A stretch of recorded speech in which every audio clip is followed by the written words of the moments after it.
Enchanté. Hello everyone and welcome back to our car summit. My name is James Harding. I'm the editor and co-founder of Tortoise, and I realised listening there to Tracy Chapman that actually we got this whole thing wrong. We should really do electrification, EVs, and the future of car-related music, because we may be seeing the end of one genre and the beginning of the next. I need to just give a warning to everyone on the joining us for this summit, and particularly to our guests, Fiona, Howarth, Tom Callow, and Andrew Carter, who we're lucky to have with us today because they have a kind of depth of expertise, both policy knowledge and technical knowledge. Fiona, Tom, and Andrew, the health warning is this, is that very early in my career, I was working at the Financial Times, and I got appointed briefly to do someone's maternity cover as the agriculture correspondent. And in my first week, JCB brought out the fast track tractor. And I was put on a call with the chief engineer. You know, it's like, this is a big moment, JCB's rolling it out. They're going to put the FT's correspondent on to talk to the chief engineer. And the chief engineer started telling me about the differentials and the 52 gears. And I remember stopping and saying, sorry, look, I really have to apologize here. Can you just explain to me, why do tractors have big wheels at the back and little wheels at the front? What was the And answer? so we have a question before us today, which is, how do you charge 10 million cars? Right? And I know it's a big policy question, and we're going to get into rapid or slow. We're going to get into density of charging points. But I wondered whether, Fiona, Howarth, I'm going to start with you if I might, not least because I think more and more people are coming to Octopus, and I'm sure they're saying, look, I'd love to get an EV. I'm really excited by what you're doing. But can you just start me off by telling me, how do you charge one vehicle? So can we start with just a really simple technical thing, which is, does our existing grid work? Do you have to put new pipes in the ground? Is it a different kind of electricity? I know these things are really stupid questions, but forgive me if we start there, and then we will get Tom and Andrew into the bigger questions about how we redesign our cities. So Fiona, why don't we start? Thanks, James. Hi, everyone. Great to be here. Yeah, absolutely delighted to take that question. So for a starting point, with my own car, I can take a cable with a 3-pin plug, and I could plug it into my socket right next to me here just now. In fact, there are times when I have travelled, for example, to Hay for the festival there, where I had an Airbnb, and I literally did that, and I just plugged it in to a 3-pin plug to charge my car. So even in rural areas, you can still get access to electricity very, very simply. Or if you're going to visit granny or going to visit friends, for example. Most homes are getting 7 kilowatt chargers. So they charge at twice the rate as your standard plug, basically. And we can install them at around £550 fully installed at the moment for a standard installation. So it's very inexpensive. It goes, say, on the outside of your house or in your garage, and then that charges at twice the rate, and it would fully charge a vehicle overnight. So it's not fast. It's not like going to your petrol station and you fill up, you plug in and then it's done within a few minutes, which I think Tom might tell you about later in terms of some of the opportunities to do that for convenience. But actually, it's more like your mobile phone. You take it home, you plug it in, and then you start each day with a full charge. I rarely actually use public charging at the minute, of course, because we're all at home. But when I have done longer journeys for convenience, I might use rapid charging. But for the most part, I just charge at home. And just out of interest, Fiona, how long have you driven an EV for? Oh, goodness. 2017. So what's that, 4 years? 4 years. And have you ever been stranded? No. It's just the same as having a petrol car. If you didn't fill up your petrol car, then you might run out as well. But you don't, you top up your EV in the same way. So. But what happens if you do? If the thing runs out? Yeah, I mean, there are various things. I think people like the AA and the RAC have different solutions now, in the same way as they've developed solutions for using a petrol car. They can come along, and sometimes they might have batteries on their vans that they can use to top up, or they might take you to the local place where you can top up, for example. All right. Well, Fiona, I want to get into more. I'm really interested to hear a little bit about Octopus and what you're trying to do. But I want to come to Tom first, and we'll come to Andrew, and then we're going to sort of loop round. And what I'm really enjoying is there's a world of sort of interesting questions and thoughts on this. So I'm going to try and bring in as many as early as possible. But Tom, how long have you driven an electric car for? On and off for about a decade, and similar to Fiona, about sort of consistently for about 4 years. And I've done about 100,000. I worked out the other day. I've done about 100,000 electric miles over those 4 years. Right, and so a lot of people won't even know what BP Pulse is, but it's the sort of EV charging business of BP, right? And correct. Yeah. So we provide charging points and operate the public charging network. And is there, Tom, is there a version of this? I suppose I'm like many customers, I imagine, just very impatient. And is there a version that's within reach of charging, and I'm just sticking with the one car here, of charging one car that you can see that will take as little time as filling up at a petrol pump? I think in terms of what you need to do in your daily mileage, we're pretty close to that, or we're getting close to that. So the average dwell time today on a forecourt, something like 7 minutes. And it's already possible with the chargers that exist today on BP forecourts that we're rolling out to get, let's say, about sort of 70 miles of range in that 7 minutes today with the right car. So you can already get quite a fast charge on a forecourt sort of situation with that length of time. And the charging technology is improving. So you've seen announcements from the likes of Hyundai and Kia, mass market brands talking about even faster charging that we'll be supporting as well in those higher speeds. So you'll certainly get close to that sort of dwell time of, we think, sort of 7 to 10 minutes, which is really not different to what people would do today. And then at that stage, because I suppose this is the question I'm going to just come to Andrew with about kind of building of the city and the nature of the city. At that stage, Tom, do you think we move from a world in which the logical place for charging is the home to the logical place for charging being a forecourt? What's the world look like 2027, say? I think one of the most important things to appreciate is that the landscape will be mixed. So I think we're moving from a world today where the forecourt effectively plays an exclusive role. So the forecourt, if you drive a petrol or diesel car today, it's the exclusive place where you fill up with petrol or diesel. The forecourt in the future will move to an essential role rather than an exclusive one. So it will be essential for many people in terms of their charging habits, but it won't be for everyone. So as Fiona's outlined, there'll be people that do all or very nearly all of their charging at home. And at the other end of the spectrum, there'll be people that need to do all of their charging, for example, on the public network, because we know that 40% or so of people in the UK will not have access to home charging. So you'll have that spectrum. We've got drivers today who have done more than 12,000, let's say in miles, about 40,000 miles of charging per year on our network alone.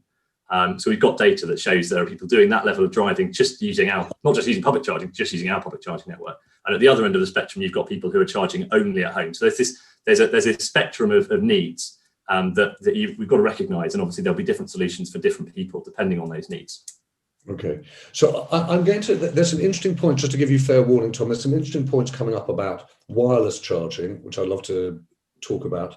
And I'd also like to, I was really struck in the previous session by the recognition that we had an issue here around people plugging in 3Vs, but being blind to the fact that the electricity they were getting was not necessarily green, was sort of a mix, to put it kindly. There are also some interesting points being raised here about the extent to which we're over-engineering cars to have a much longer range than they need to deal with, I see Jeremy Grant, my old actual FT colleague, describing range anxiety. So I want to get into the issue of range anxiety. So we'll come back to both of those in a minute.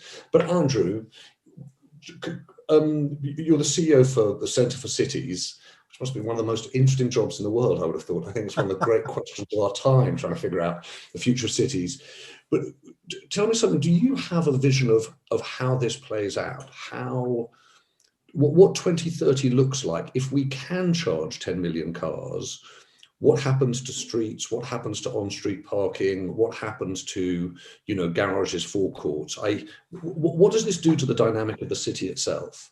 Yeah, it's a great question, and I think Tom's kind of response, which is, it will be mixed. But I think, when you talk to cities about, why are they interested? They're interested in electric vehicles, not in and of their own right. And the reason I'm going to say this, because I think this then influences the kind of things that they want to see, happen. When you talk to them, what they're really interested in is, EVs as a means to other ends, whether it's improving, air quality in their areas, or achieving, some kind of net zero targets or climate change targets. But they're also interested in and concerned about questions like congestion.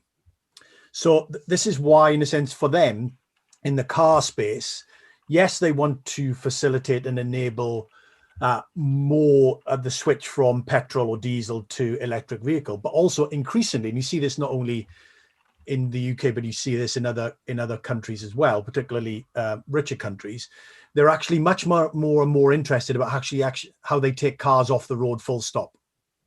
So how do they actually reduce the number of cars in circulation? And lots of places are doing that. They're creating conditions and incentives and circumstances where it's more costly to own a car or to drive a car in certain parts of the town. Increasingly, they're trying to, boost a modal shift. So they're improving public transport infrastructure and all the rest of it. So you kind of got these interesting dynamics. So you see, loads and loads of places now thinking about removing car parking space, for example, particularly in and around our urban areas. Don't want cars coming into their urban areas at all, particularly their town and city centres. And that has quite a dramatic land use effect. And actually, we've seen over the last 12 months with the pandemic, we've all seen it, we've all witnessed it, roads given over to pedestrians, given over to alternative uses. It's been quite interesting how much of that has stuck. Now, some of it will recede, but some Andrew, of that has really stuck. But Andrew, sorry to interrupt you. Fiona, you may have a view on this. It feels to me as though there's a tension here, and we are going to get to the grid question of how you actually deliver the 10 million, the charging point for the 10 million cars. But I just wanted to be clear, because it feels to me as though there are two fantasies of the future that are in conflict. One is electric vehicles where everyone can plug in at home. They may go to the forecourts, but they may actually always be able to plug in at home. And in which case, we can't quite see beyond very practical issues of us tripping over cables. What's the version of a city in which people can charge at home their vehicles? That's one version of the future. The other is a world of automated vehicles in which we don't need these cars at all anymore. They lie 95% idle anyway, but what you do is you click on your app and vroom, the car appears in front of your door, and suddenly all of the parking spaces in front of our homes are cleared, and people like you, Andrew, have if you like, a new map to play with. But those two things seem to me, or maybe I'm wrong, seem to me contesting with each other. Yeah, thanks for the question, James. So, I think it's a fair challenge, which is at the minute we're designing our grid to the way that we're operating at the minute today without autonomous vehicles. But I think also the reality is that even if those number of vehicles reduce because we had autonomous, so we can use them, get higher utilization from them, there's still going to be a number of them. And actually taking them to a field somewhere to charge up might not be the right solution either, because then we're going to have to get new grid connections to different facilities out in fields where we've already got an existing energy network, which is on our driveways, for example. So there might be other ways in which we can still use that existing network. There might be other opportunities to have centralized charging opportunities and so forth, but I don't think it's going to be a completely one or the other, even when we do have autonomous. And actually, there's still a runway before we get to autonomous as well, and we have the confidence of those vehicles driving themselves out on the roads. So I think there's a long way to go before we get there, and we have to act now. So if I'm understanding that correctly, what you're really saying, or maybe I'm inferring, Fiona, forgive me, is we're going to do electrification, and then we're going to come to understand automation, but they're probably not going to be concurrent. There's an urgency around EVs that probably comes first. EVs are happening now. Yes. So EVs are great. Yes. They are fun to drive. They are tech on wheels. I get that you're bravely coming out in favour of EVs. I get that. But my point... autonomous is probably 10 years away. Okay, fine. Okay. Can I, and Andrew, do you agree with that? Do you agree that the sort of vision where we get to sort of clear our roads, we have wider roads, much bigger pedestrianisation, that's a vision, but we probably don't really need to start thinking about that till the end of the decade. We need to think about the EV issue now.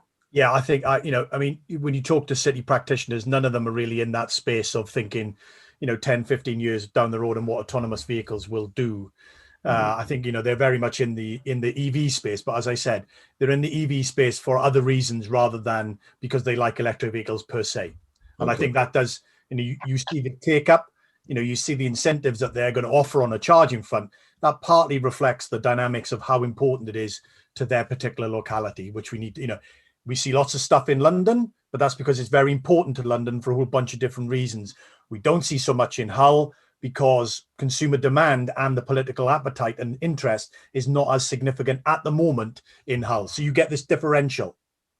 Yeah, can I just ask you about that? You'll see Barney McIntyre, my colleague who's managing the chat, and my other colleague, Harika Sihota, who's frankly runs this whole thing and has helped us get the briefing together for all of these sessions in the Future of Cars Summit, sent me an amazing set of stats on the range of availability of charging stations, right? So in the best cities in Britain, in Bristol or Milton Keynes or Dundee, there's an EV charging point for every somewhere between 23 and 28 cars. And if you're in Stoke or Southend or Birmingham, there's an EV charging point for somewhere between every 175 to 270 EVs. And Andrew, I just wondered, how have we got ourselves into this mess that the world is, there's so many different kinds of inequality. We've now got EV inequality, charging point inequality, where some towns seem to me, stubbornly unable to make the purchase of EVs possible. Why? What's going on there? What's the sort of governance reason for that? Well, I guess it's partly a reflection of the sort of decentralized nature of this industry and this, in a sense. And I'm not suggesting I'm in favor of that, but it's not been organized and coordinated and centrally planned. It's been driven by consumers on the one hand and then market orientated operators on the other. So you're going to get this mix and match, this messy nature of it. Particularly, I guess, Fiona and Tom are better placed than me than it, particularly in the early stages of, driving up demand and then providing supply. You're going to get that messy nature. I think the question ultimately becomes, at what point do we then think, enough is enough? And then we have to think more carefully about how we begin to get the laggards up to at least some standard whilst we don't prevent, those that are leading the way. But as I said, it does seem to be a mixture of, the consumer demand on the one hand, the political demand on the other, because of these other questions and issues, which is also about positioning and relevance. And I think that's partly explaining why you see this, this quite variated approach across the country. Mm-hmm. Andrew, it's various across the country is a nice way of putting it. I'm struck by the comment in the previous session. I don't know whether you heard Jonathan Lass saying, we need to have an overall strategy for this, and I'm struck by in the chat that Phil Broadview makes exactly the same point. There's just no overall strategy from central government around these charging points. So I feel like that's a theme that's coming clearer. Tom, there are a couple of technical things that I want to put to you, and they're even too technical for me to put them myself. So there are a couple of people I saw, Mohammed Akrami put this point, and Roger Atkins too. Roger, you've been kind enough to sort of weigh in and speak around wireless charging. So Roger, do you want to sort of shape what you mean and what you think the issues are? Yeah, thanks. And very interesting discussion. So thanks to everyone on putting all this across. Very quickly, I think what's just been said the last 5 minutes is this difference between organic growth and strategic growth. So you've seen strategic growth in China en masse and in Norway, and that then gives you a more cohesive and holistic approach to all of the stuff. And it's more organic in most other places, which is then when you get in a little bit of a muddle. But as to wireless charging, number one, it's possible, and it's delivered with vehicles pre-equipped with a receiver, so it doesn't automatically work with anything. That's an important point to mention. Jaguar kindly worked with a company that I help out a little bit, an American company called Momentum Dynamics. First of all, testing and validating the process in terms of efficiency, safety, and all of those things on a bunch of Jaguar I-Pace taxis. Wasn't the first time this had happened.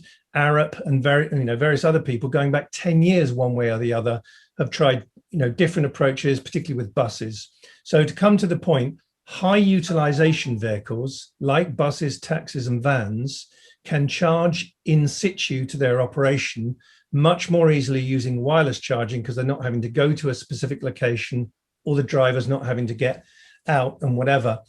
And there's a bigger picture part to it as well, which is if you go to first principle of EVs, which is they run on electrons, not on batteries, and you can then in specific arenas, not for everything, it's not a panacea, charge those vehicles a little and often, what you're then doing is working on that first principle that the electric motor, the propulsion works on an electron, not on a battery. So you're not carting around great big expensive batteries that take up a lot of the world's resources, etc. So for high utilization vehicles, taxis, buses and vans, wireless charging, I'm 100% convinced is going to be a big feature and a future component. But like I say, not a panacea. And Roger, forgive me, I'm beginning to feel this whole session is an exercise in public humiliation for me. How does wireless charging actually work? Essentially, it's about magnetic resonance. It's about transferring electrons into a magnetic frequency and sending across an air gap and then reconverting it back into electricity. It's not a new concept or principle. You can go right back to the origins of electricity, Faraday, etc. But Nikola Tesla knew of the capability and showed it to many people because, of course, the dawn of last century, there were lots of electric vehicles around and they were exercised just like we are now with, well, how do you charge them? When, interestingly, a quick point, apparently when Nikola Tesla said to his backer, his funder, his VC, which was JP Morgan, this is what we can do, wirelessly charge vehicles. Apparently they said something like, well, how will we know who's had the electron? How do we get them to pay for it? And brilliant as Nikola Tesla was, he hadn't invented RFID at that point. So therefore, wireless charging didn't kick off. And of course, RFID this is RFID? Well, radio frequency identity data. So in other words, where you can tag a commodity. So you can, if you're transiting electrons into a given electric vehicle, you want to know who's got it. It's got to be a recurring, someone's paid for this stuff in the ground and all the rest of it. So that's the way that you tag the recipient of the commodity. Yeah. And how big is the gap, Roger? You can typically it's around 20 centimeters. So the bigger the gap, the less the efficiency. But typically you're talking around 20 centimeter air gap. Right. Perfectly safe. It has all the protocols that you'd have to have around electromagnetic current bleed, EMC, as you'd call it, and many other things. So, and bear in mind, this has been run by, like I said, lots of companies around the world in various degrees of finessing it to a point where it becomes commercial, absolutely safe, and as efficient as possible to match similarly cable charging.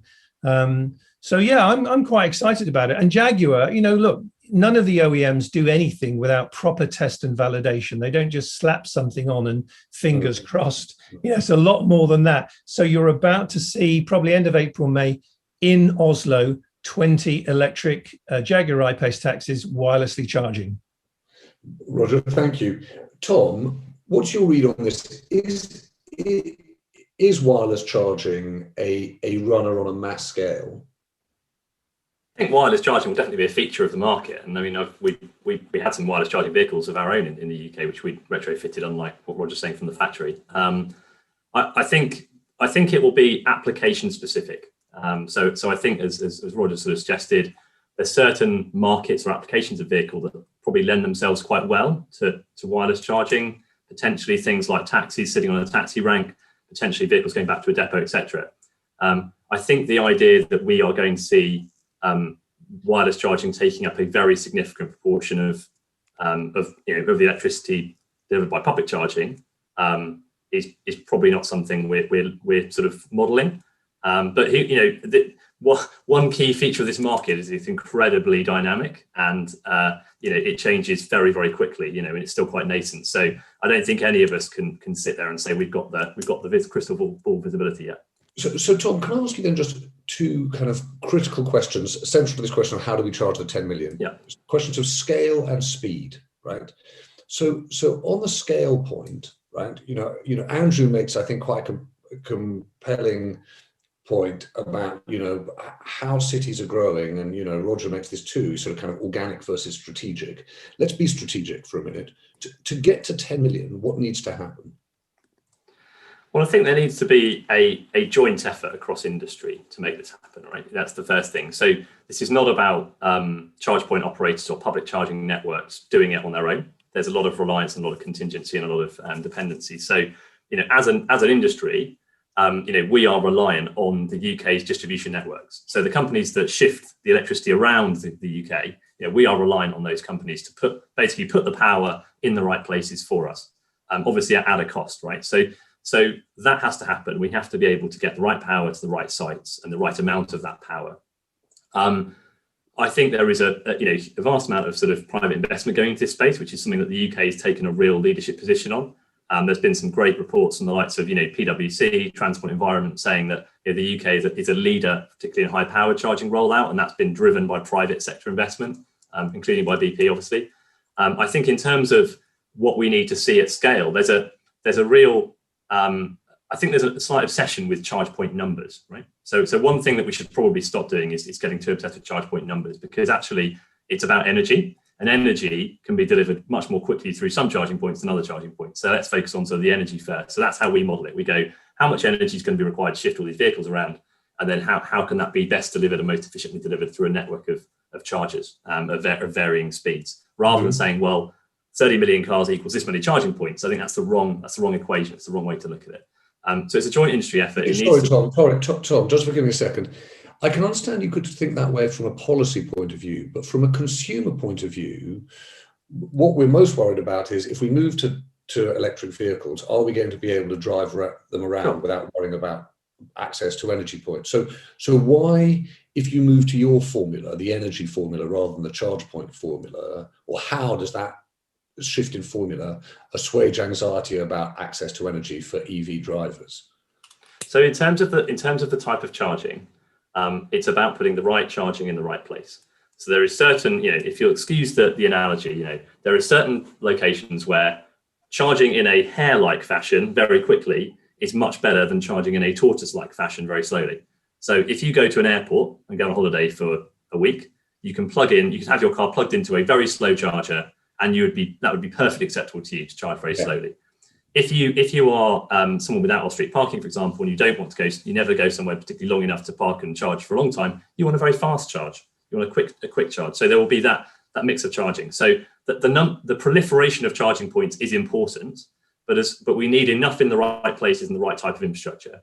So some of that data that was being showed earlier about the number of the ratio of cars to charging points, it's quite a glib way of looking at it. So the best way of looking at that data is a quite complex way, where you bring in other variables such as what is the proportion of people in that area who have off-street parking? What is the proportion of people who are able to charge at home, etc.? And then you get a much better picture of where things are. So public charging infrastructure, particularly public charging infrastructure, it doesn't need to be rolled out uniformly across the country. I think this is one key point. It's got to be equitable. It's got to be rolled out equitably, not uniformly. There will be some areas that need much more of it, for example, London, than other more rural areas. They will not need as much of it. And then, Tom, can I just touch on this speed point, the fast and slow? I remember when we introduced, or when computers first became available, and one of the calculations was that people were not going to need all of the functionality that was available on a Mac, so they would buy a lower spec computer. And then, of course, what we discovered was actually, for reasons that are just human, everyone wanted all the functionality available. And now we're engaged in a conversation about fast versus slow charging. I just wonder whether you think that's just an intermediate discussion, i.e. sooner or later, everyone's going to say, look, we just want super fast charging, and that's going to become the standard. There's definitely a consumer trend towards that we're seeing, both in terms of research papers that are coming out and also behavioural data that we're seeing in our actual charge point utilisation, where people seem to be moving more towards faster forms of charging. So there's a tendency to seek out faster forms of charging. There are players in this market like ZapMap who have a huge database of EV drivers, and rapid charging, the sort of fast form of charging, comes out top as what they're seeking out as a type of charging. But it will come down to a mix. So there'll be people who say they want to charge their car in 3 minutes. They want to charge it from empty to zero, from empty to 100% in 3 minutes. And there'll be others that quite happy to only ever charge very slowly at home. But as I say, it comes down to the right charging in the right place. We think that the sort of the forecourt format today. I mean, lots of people talk about mobility hubs. Lots of people talk about we're going to see the creation of urban mobility hubs. Well, we already have mobility hubs. They're called forecourts, right? So that's where people go and they do their shopping, and they have they go there for the mobility today.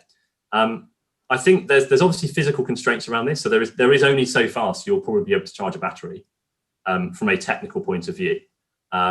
So are we going to see a 5 megawatt car charger in future? I don't think so personally. But we obviously are sort of going up through these various sort of speed intervals from sort of 10 years ago it was probably about 10 hours to get 100 miles of range, and now it's potentially more like 10 minutes. So we've moved on a long way already. But we'll get to a point of sufficiency where I think people will think that is fast enough. And I think that's really, it's very clear, but that's what we come down to, is when someone says how much infrastructure do we need? Well, we need enough. Most people don't know how many forecourts there are in the country. There's about 8,000. Someone told me the other day they thought there were 100,000 forecourts in the UK. There's actually 8,000. So as long as there's enough, as long as you have that impression of coverage, that's what people I think really want. Tom, thank you. I just want to go back to Fiona. What's your view on this? Yeah, well, I think it's really interesting because the reality is that slower charging is always likely to be a lot cheaper than the faster charging. So if you put in place a charge point either at home or a workplace, or a slow one even in a kind of community car park, the cost of doing that is probably in the kind of, even a community car park, maybe £1,000-2,000, versus these rapid chargers are like 50, 100 grand to be able to put in the ground. And you need the capacity in terms of the energy capacity to be able to get there, as well as the kit that you're putting in. So always there's going to be a much higher cost. So let's take a home charger or a community charger. You might see 5 to 15 pence per kilowatt hour versus say 35 pence on the motorway service station. Now, if you think about petrol and diesel, if we ask a lot of people on the panel today, or not on the panel, in the audience as well, how much do you pay per petrol or diesel? A lot of people know what the price is at the petrol pump right now. If I asked you what do you pay per kilowatt hour for your electricity at home, I suspect not many people can say. What's really interesting is when you get an electric car, it's a real transition into a different world of thinking about your electricity and the cost of electricity. And I think what we see is people becoming more and more sensitive to that and more engaged in that as they progress. So actually, when you get it, it becomes really tangible. It's like, oh, okay, it's going to cost me £3 or £6 to charge, or if I charge up down the road, then it's going to be £15 or £20, whatever the difference might be. I think people will change their behaviours naturally to ones where they will pay less. And so actually, I think then we'll see that shuffling, and then people will pay for convenience. So I definitely want to use Tom's rapid chargers when I'm on longer road trips, maybe going on holiday, going to visit friends and family. That's absolutely the point that I want to be using those chargers. But actually, the reality is that if I can use the less expensive ones, either at home or a community or a retail site, we're seeing retail sites putting them in and offering free electricity. I think we'll see a lot of people, why would you not? I'm popping down to Tesco at the point I'm able to again. Why would I not top up my car? And Fiona, can I ask you, how much is this an obstacle to the uptake of EVs? How much is concern about access to charge points, slow charging at home versus faster charging at dedicated charge points, and then access to those charge points? How much of that do you think is inhibiting the take-up of EVs, or maybe not very much at all? Yeah, I mean, I think the comment that was made earlier that you made around range anxiety, that is what we see with consumers. Certainly there is a question around range, how far will this car go? To your question, what happens if I run out? And people are starting to get their heads around what an electric car could look like for them. How could their lives look in that kind of scenario where they are using the electric car every day for everyday usage? So I think there is an education piece, and we have to work with drivers and fleets as well to think about how that works for them and how does it fit into their lives. And do you know what? For some people right now, it might not be the right thing, but for many people it is, and we're starting to see that. And remember, there's less than 1% of our car park at the minute which is pure electric vehicles. It's not very much. So there's huge numbers of people where this is a really, really great thing to do right now. And then there's another bunch where actually maybe it's not as convenient for you right now, and there's charge points coming, etc. And so I think we're gonna work through that. So I'm going to I want to talk a little bit about the mixed ecology and beyond, but I wanted to bring in Tina, if I might, because Tina made a point way back about the Netherlands and strategic thinking around the rollout of EV charging. And also then, actually, I thought you made an interesting point, Tina, in the chat about the Premier Inns and the questions about, whether or not they make available slow or fast charging. Tina, are you there?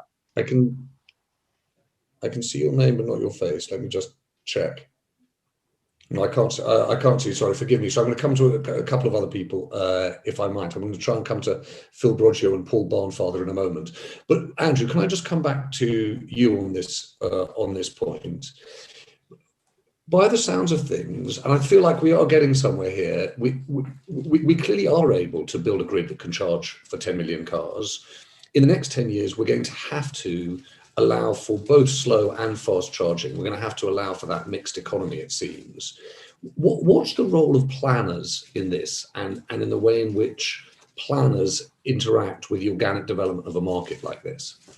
Yeah, so I think there's two things there. I mean, one, the very direct role that they can play in relation to, let's say, new housing development, that a material consideration for permissions could be, provision of charging facilities, whether it's fast or slow. And you already see, places doing more and more of that. Since, yes, you can build your X number of homes, but actually you need to provide fast charging. I think developers would be very keen on that. And essentially they'll just internalize the cost of that into the house price, which you see that already. We've seen this over the last 12 months. Access to very, very good broadband now is a big driver of house price growth. Whereas more so, maybe it wasn't quite so much 12 months ago.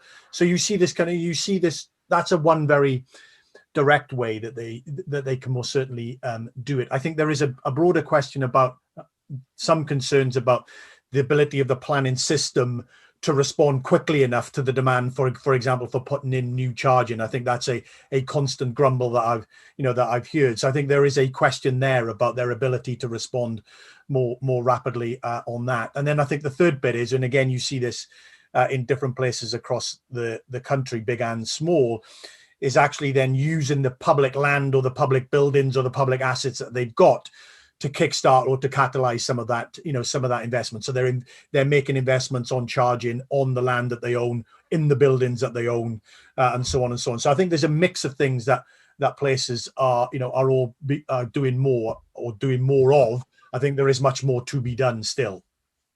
Andrew, it's interesting. I'm going to bring in Paul and Phil because they've made lots of interesting points in the chat. But I feel like we're beginning to get to the shape of where the market needs to work and where, if you like, government and city governments need to step in. But Paul, can I come to you first? Just because you make lots of interesting points about the seemingly weird decisions that some places have made to put in fast charging stations, some of them slower.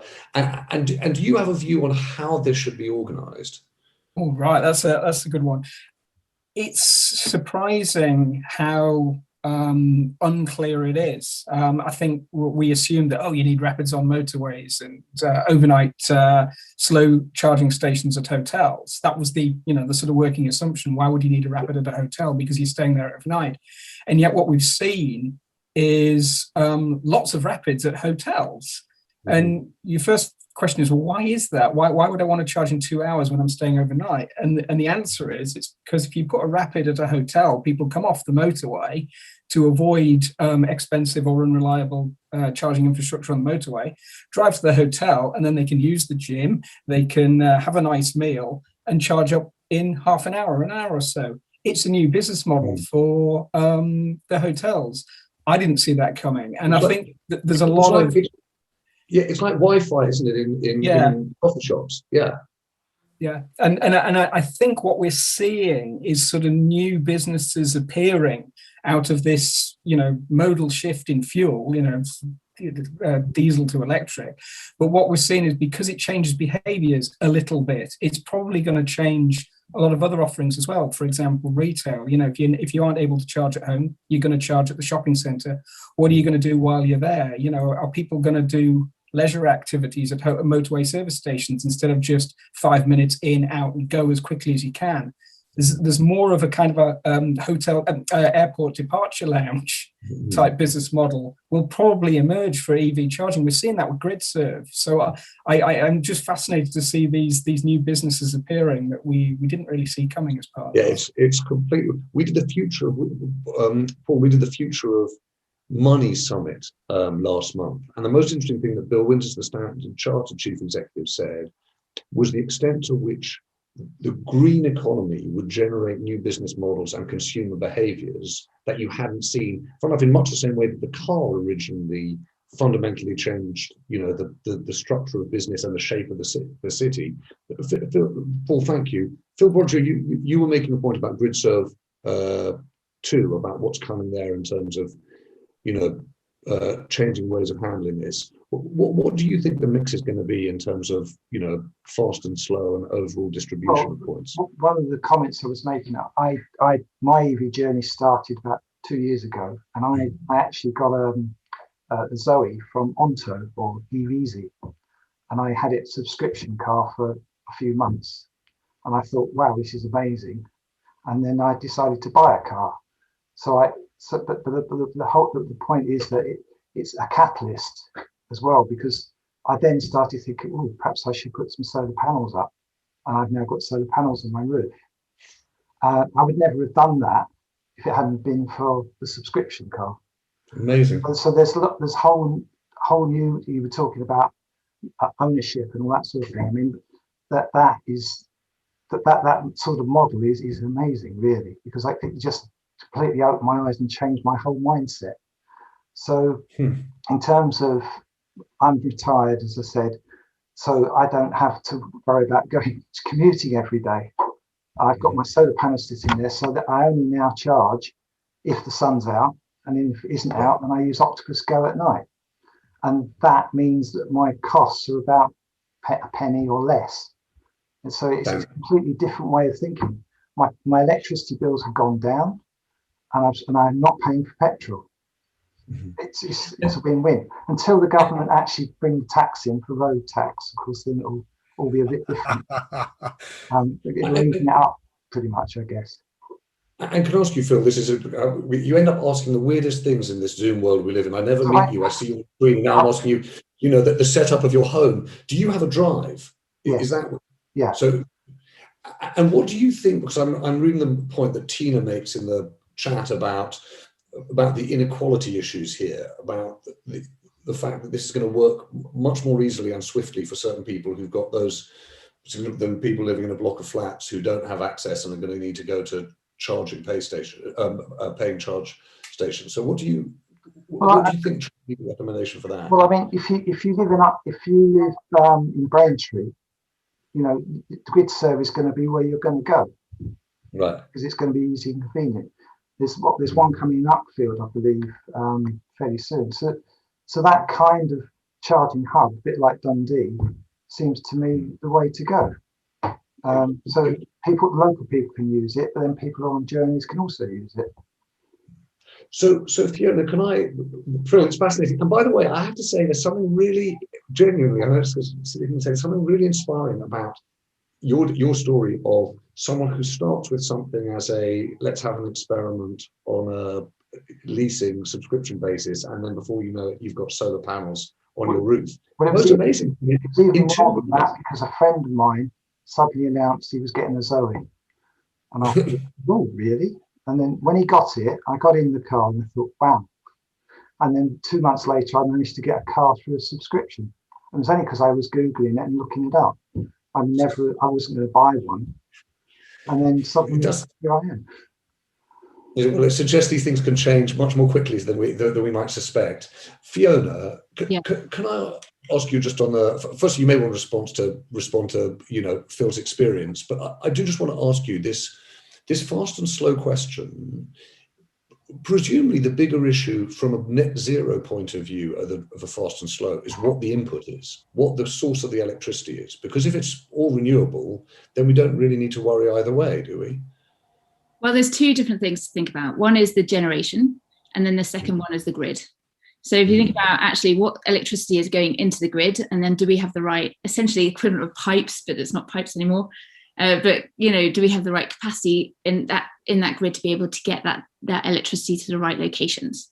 So let's take the generation part first. So as we move to a more renewable world, we've got more solar, we've got more wind, and actually those sources of energy are generated at certain times. So obviously the sun's shining just now, it won't be overnight.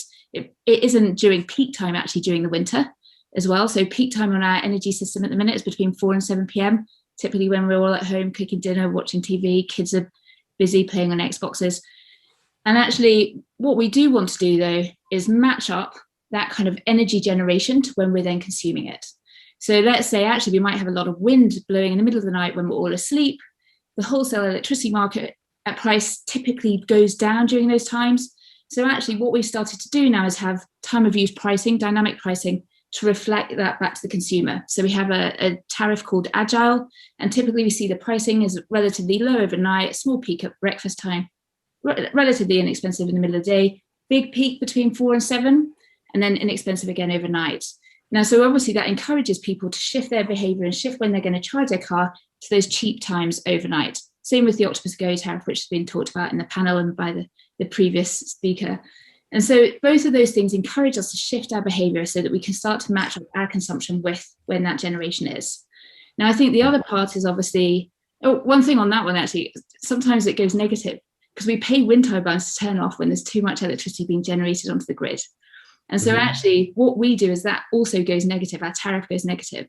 And so actually last bank holiday, in the May bank holiday weekend, we had people charging up enough into their electric cars to drive from London to Newcastle and back and got paid £5 for the journey.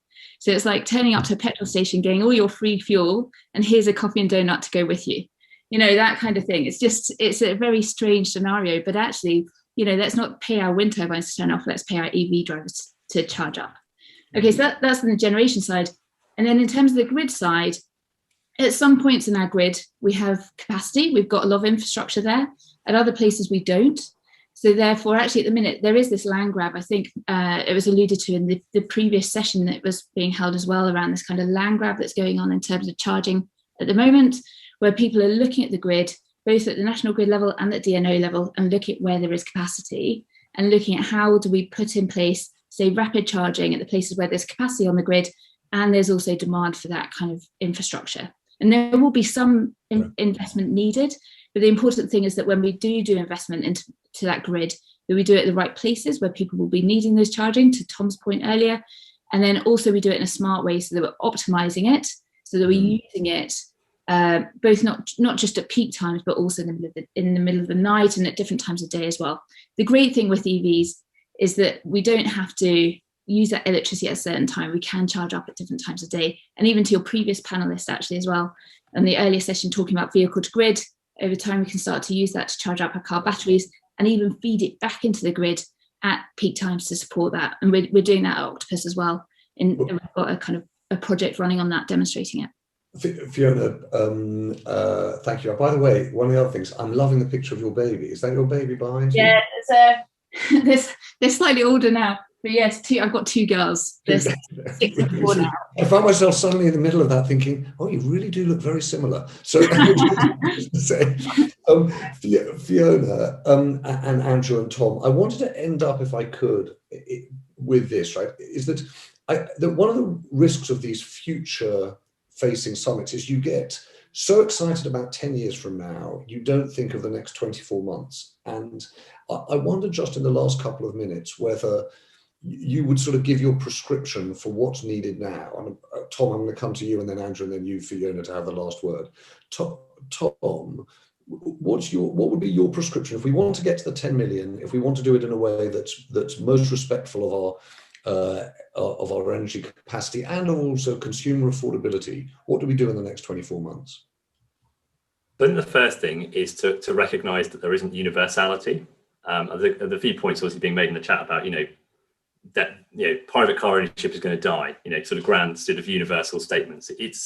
There's a lot of nuance here, right? There's complexity and nuance that needs to be appreciated, and that's not advice. It's a good thing, this variability. So one customer might say I don't want ultra fast charging, another will absolutely need it. So there's going to have to be different solutions to different people, and what works for one driver won't work for someone else, and that's fine. In terms of what's needed, I think we've got to get a better pace of rollout enabled for the private investors in this space, because we need more infrastructure. That's clear. There's already plenty of capacity, by the way, at the moment. So there's, we don't see kind of massive queues at charging stations, and we've got very good capacity in the networks overall. But we do need to increase pace of rollout. And there's some sort of constraints around that. There's transparency. We need better transparency of the constraints and the capacity that is in the grid already. There's not enough of that out there at the moment for people wanting to invest. We need some of the processes to improve. If we go and ask for a connection, if we go and say we want to put an ultra-fast charging station over here, we want to pay for it, we're willing to pay for it, it can sometimes take us nearly 2-3 months just to get a quote for that power. We're not talking about getting the power in, just getting a quote back. So these processes need to be sped up. The resource needs to be there to speed these processes up. I think in terms of what needs to happen, in terms of rollout, there is, and this is, you can see it in all the consumer surveys about concerns around EV. We have to focus on getting more of the ultra-fast charging technology out there, because it's what consumers want. Yeah. There's going to have to be a mix. People do want slow charging, but that's what consumers are looking for, is that reliability and confidence factor to enable them to switch to electric vehicles. And it's about, not necessarily prescribing a single solution for a certain area. So I've seen some amazing numbers out there about, millions of on-street charging points needed by 2030. I just don't think that is, A, realistic. I don't think we'll need them, bluntly. And B, we've got to think about the impact on cities of doing that, right? There's going to be a huge amount of disruption if we're digging up roads to put down 2 million on-street charging points, versus actually doing something more strategic and creating hubs and network charging locations. So I think there has to be this focus on increasing the pace of rollout. There was some points in the chat around the cost of charging. There is a V80 disparity today. So public charging, I know someone raised the point that public charging often costs more. Public charging is VAT rated at 20%. Home charging, and I'm an Octopus customer, by the way, is rated at 5%. So there's already a VAT disparity there that needs addressing from a social justice and equality point of view. So we have to make sure that there's an equitable access to charging. Okay. Tom, thank you. Andrew, same question to you. Yes, very briefly. I mean, I think, we know, and we've heard already that, appetite is lumpy. And I was, in a sense, appetite on the city side, for example, and on the consumer side. So I guess the next 24 months, I would want government policy in this space to recognize that and to actually work with that grain rather than try to resist it on the one hand, which is, where you see some government policy going. And secondly, the recognition from government that it's not, they are not making the decisions. They need to create conditions on the policy and on the funding side, but they really ought to then devolve that responsibility down and allow places to move at different paces and accept that there will be a difference of pace in the, over the next 24 months or 36 months. And then we're going to need to deal with that, the implications of that pace differential at that precise moment. Okay, Andrew, thank you very much. And Fiona, same question to you. Yes, I think we focus a lot around the charging here. And we also have to remember that there's cars that use that charging. So if you think about a business case for using it, putting in place charging and that infrastructure, it relies on cars that are going to come along and use it. We have very few actual electric cars on the road today. And we need to get to, a great charging infrastructure and also, full sales of electric vehicles within the next 10 years.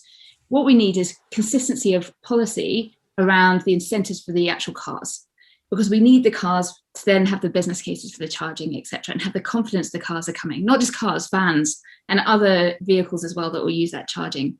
I think last year or the year before, the average rapid charger was used once a day.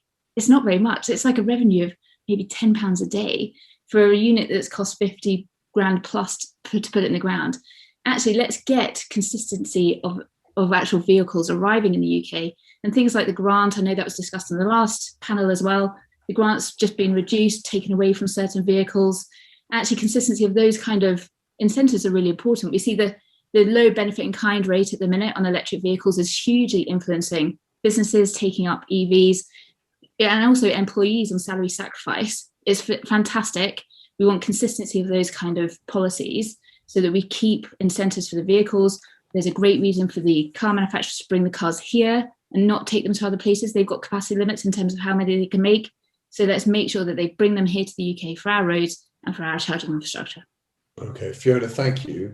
At the end of the thinking, if you're new to Tortoise, the thinking was essentially set up to work like an open news meeting. So, you'd come in and rather than just have a bunch of journalists argue around this, you have people who really knew what they're talking about. I hope you'll agree that in Andrew Carter and Tom Callow and Fiona Howarth, we really have had people who know what they're talking about. The awkward part of the process is that then someone like me, the editor in the chair, then tries to say, all right, well, what does that all mean? So rather like going into an editorial meeting, someone at the end has to try and put it together.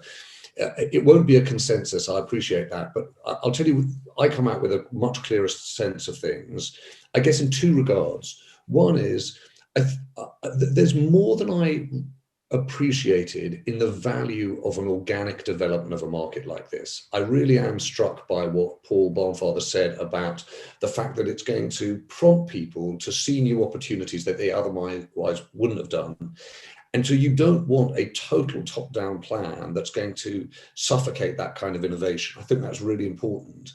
And the second thing is I'm really impressed, as I suppose you could hear by what happened with Phil Broggio, that the example of, I gave it a try and before I knew it, I had solar panels on my roof. And I'm struck by the fact that, you know, that old thing that if you start eating healthily, you start living more healthily.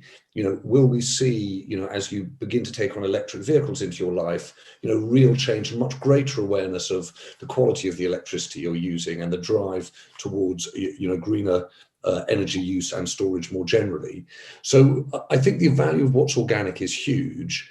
That said, you know, I think the point that, you know, Tina made in the chat about countries that have a better strategic approach really counts. So I take, you know, Andrew's point about the kind of lumpy take-up of electric vehicles as a real issue. And you can't but look at the lumpy supply of electric charging points and city responses to this and think there does need to be a strategic reply. I do really take to heart the point that Tom was making, which is there's a knee-jerk reaction now, which is let's put charging points everywhere. And actually, the idea of having a much more strategic think about hubs and rapid charging stations that I think are going to answer a consumer need and are better overall in terms of the disruption to cities and the disruption to our transport networks, and in the end provide a better answer for consumers. I see that too. I'm really interested in terms of strategy, Fiona, in what you said at the end there about consistency of incentive for, you know, acquiring EVs and for using EVs. And I was unaware of the point that Tom had made about the differential in terms of VAT in charging points and home.